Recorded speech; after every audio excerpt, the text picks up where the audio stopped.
ये जो मेरे पापा थे वो बहुत ज़्यादा ड्रिंक वगैरह करते थे, मम्मी के साथ मारपीट वगैरह होती थी। जब मेरा भाई पेट में था पापा ने मम्मी के पेट पे लात मार दी थी। खाने के लिए चीज़ें होती नहीं थी तो मम्मी ने पापा को छोड़ दिया था। ये आज मैं यूपीएससी की प्रिपरेशन कर ही रही हूँ, मेरी ग्रेजुएशन कंप्लीट है। शादी नहीं भी होती तो लड़का लड़की भाग के चले जाना। ये आप यूपी की बात कर रहे हो? हाँ जी, जो मेरे उधर का एरिया है। अच्छा, वहाँ पे ऐसा कॉमन है? हाँ जी, बहुत ज़्यादा कॉमन है। मैं आईएएस बन गई ना, तो मैं अपनी पोस्टिंग मेरे को अपने डिस्ट्रिक्ट में चाहिए, मेरे को लखीमपुर डिस्ट्रिक्ट में ही चाहिए, क्योंकि वहाँ की मैंने सिचुएशन देखी है, अपने गांव की उस साइड की मैंने काफ़ी बहुत पास से देखी है।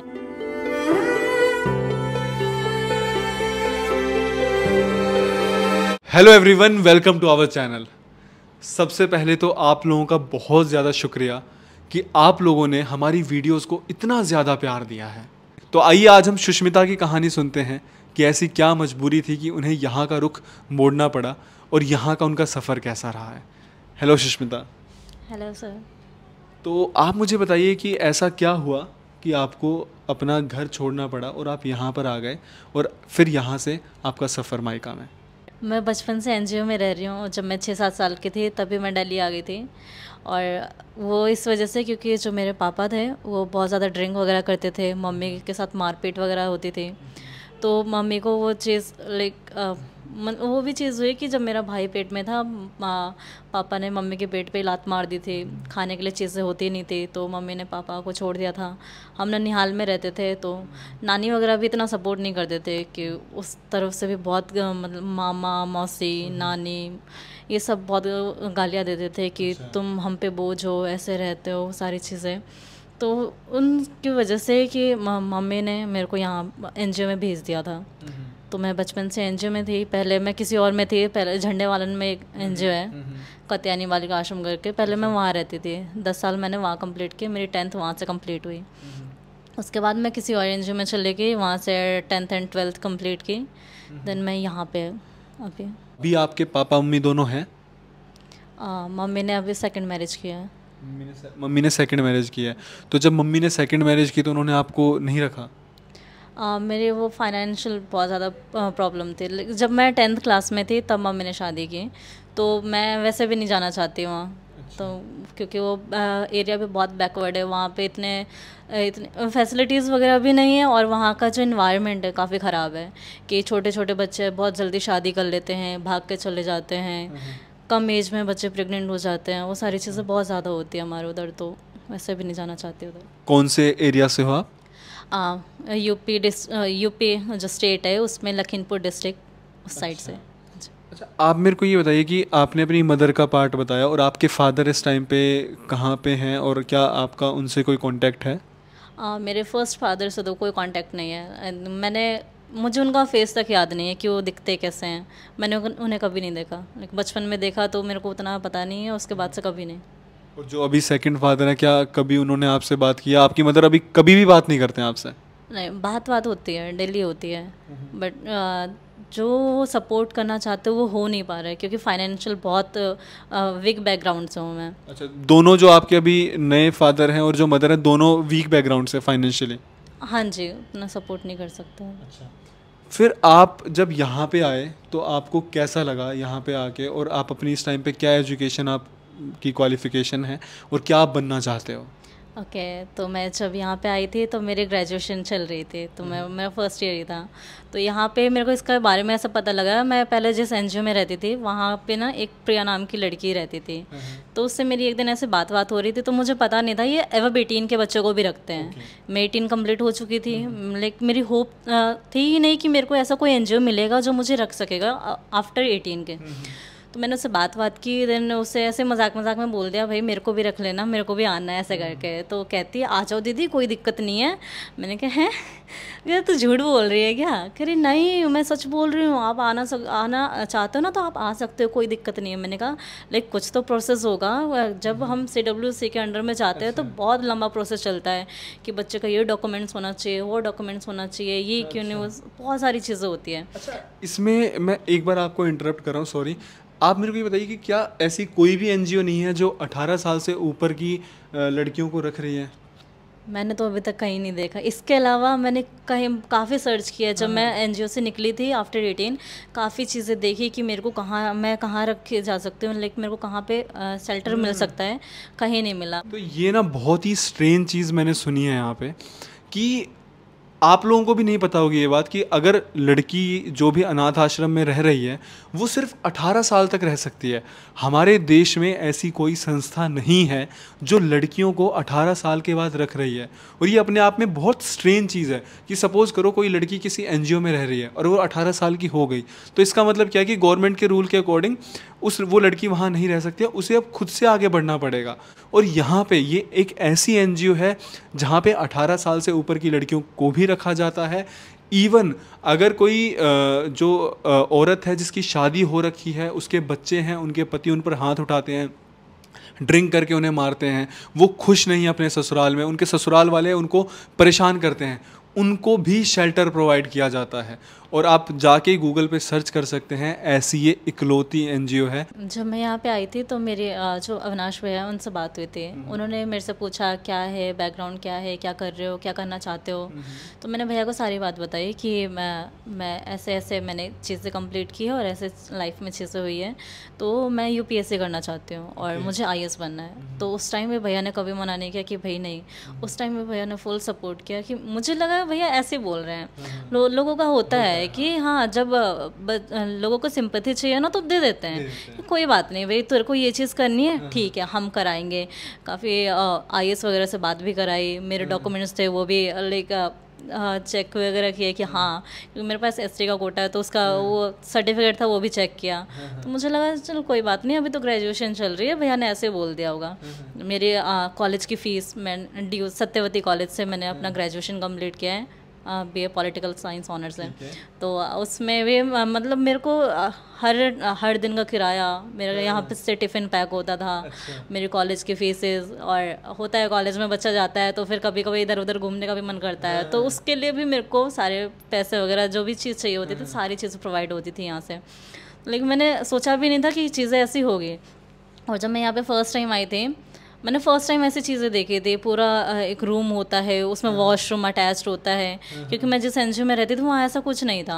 अलग से 5-6 वॉशरूम होते थे, टॉयलेट ऐसे एक साथ वैसे होते थे रूम, और दोनों सेपरेट होते थे। बट यहाँ दोनों अटैच देखा ना जब, और तो मैं कोविड के टाइम आई थी तो मेरे को क्वारंटाइन में रखा गया, मैं अकेले थे। लेकिन मैं कंफ्यूज भाई, हैं इतनी अच्छी फैसिलिटीज़ मिलती है ऐसे किसी एनजीओ में, मैं बहुत ज़्यादा कंफ्यूज थी सही में।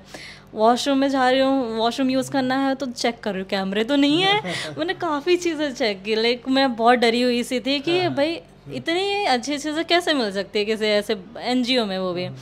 तो सारी चीज़ें हुई, और उसके बाद उस टाइम भी भैया से बात हुई थी मेरे करियर को लेके, और आज मैं यूपीएससी की प्रिपरेशन कर ही रही हूँ, मेरी ग्रेजुएशन कंप्लीट है।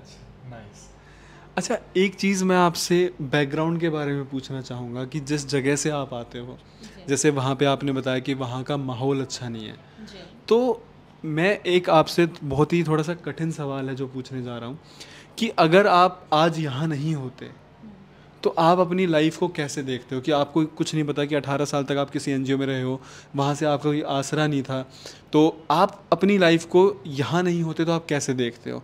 और क्या आप कोई एक मेरे को ऐसी मेमोरी बता सकते हो कि जो आपको अपने गांव की याद आ रही हो, कि वहाँ पे जिन बेटियों को ऐसा आसरा नहीं मिला, ऐसी अनाथ आश्रम नहीं मिली, उनके आज क्या हालात हैं? जहाँ तक अभी मेरा फ्यूचर बहुत ब्राइट दिखता है, सारी चीज़ें हैं। अगर मैं यहाँ नहीं होती तो मेरा यही था कि आज मेरे जो प्रेजेंट में हूँ ना, उसकी जगह पे मेरे हाथ में 2-3 बच्चे होते हैं, मैं खेत में जा रही होती काम करने, सुबह उठ के वही झाड़ू पोछा, बच्चों को संभालना। और मेरे वहाँ पे बच्चों को अगर कभी कभार ये भी चीज़ सिचुएशन होती है कि पेरेंट्स बच्चों को पढ़ाना भी चाहे ना, तो बच्चों को वो वाला इन्वायरमेंट मिलता ही नहीं है, क्योंकि हमारे वहाँ पे इन्वायरमेंट ऐसा वाला हो गया है कि लड़का लड़की साथ में रहना, और मतलब कम एज में जल्दी शादी कर लेना, शादी नहीं भी होती तो लड़का लड़की भाग के चले जाना। ये आप यूपी की बात कर रहे हो? हाँ जी, जो मेरे उधर का एरिया है। अच्छा, वहाँ पे ऐसा कॉमन है? हाँ जी, बहुत ज़्यादा कॉमन है। अच्छा, तो ऐसा आपके दिमाग में कोई इंसिडेंस आता है कि आपका कोई नोन में हो, दोस्त कह सकते हैं, या जिसको आप जानते हो आस पड़ोस का, जिन्होंने ऐसा किया हो? मेरे घर में ही है। अच्छा, लाइक क्या पूरा गांव ही ऐसा होता है काफ़ी। ये एक डिस्ट्रिक्ट है जो आपने बताया। लखीमपुर एक डिस्ट्रिक्ट है, उससे आगे जाओगे ना हमारे वहाँ दुधवा नेशनल पार्क है, उससे आगे की तरफ हमारा नेपाल बॉर्डर साइड पड़ता है हमारे गांव। तो वहाँ पे ऐसे माहौल्स हैं कि मतलब बहुत कम एज में लड़का लड़की साथ में रहने लगते हैं। हाँ, तो और मतलब लड़का एग्री भी, अगर लड़की चाहती है ना रहना तो वो आराम से लड़के के घर में आके रह सकती है बिना शादी के। हाँ जी। तो वो वाली चीज़ें बहुत ज़्यादा होती है और कहीं ना कहीं नेपाल का इफेक्ट ज़्यादा पड़ता है हमारे एरिया में, तो उस वजह से भी। अच्छा, लेकिन आपने जब आप छोटे थे तभी से आपने सोच रखा था कि कुछ बनना है, अपनी पढ़ाई पूरी करनी है, मुझे इस डायरेक्शन में नहीं जाना है, मुझे पढ़ाई करनी है, कि आप जब आप छोटे थे तभी से आपने सोच रखा था? हाँ जी, ये चीज़ तो थी कि लाइक कुछ बनना है, बट ये नहीं सोचा था कि यूपीएससी भी मतलब वो प्रिपरेशन के लिए भी चांस मिलेगा। पहले यही था कि हाँ मेरे वहाँ पे मेडिकल फैसिलिटीज़ भी बहुत ज़्यादा पुअर है, लोगों की डेथ हो जाती है मेडिकल फैसिलिटीज़ अच्छी ना मिलने के कारण। तो उस वजह से पहले मैंने सोचा था कि मेरे को डॉक्टरी करनी है। मेरे को डॉक्टर का कुछ नहीं पता था, कुछ भी नहीं पता। उसके बाद सिचुएशन काफ़ी ख़राब हो गई 10th के बाद, कि मेरे को समझ ही नहीं आ रहा, मेरा रहने का फिक्स नहीं हो रहा था कि मैं दिल्ली में रहूँगी नहीं रहूँगी। वो काफ़ी चीज़ें बहुत ज़्यादा उस टाइम में प्रॉब्लम आ रही थी, तो मैंने साइंस बैकग्राउंड ही छोड़ दिया, कि मैंने फिर वो लिया ही नहीं। उसके बाद मैं नॉर्मल आर्ट्स में आ गई। अच्छा सुष्मिता, जब आप 10th क्लास में थे और इतनी कॉम्प्लिकेशन है कि आप सोचो कि अकेले हो, किसी का ऊपर हाथ नहीं है, और आपको ये नहीं पता कि आपको रहना कहाँ है, आगे फ्यूचर क्या है, मैं कहाँ रहूँगी, कितना मुश्किल था आपके लिए वो वाला फेज़? वो तो बहुत ही ज़्यादा ऐसा लग रहा था लाइक अब मेरी पूरी लाइफ ना डिस्ट्रॉय हो जाएगी। आफ्टर 10th मम्मी कह रही थी गांव चल, यहाँ कुछ नहीं हो पा रहा है, और गांव जाने से डर लग रहा था। घर वाले कह रहे थे हाँ जो हमारे वहाँ पे ना सिटी एरिया है पलिया, हमारे सबसे नियर पलिया सबसे नियरेस्ट वही पड़ता है।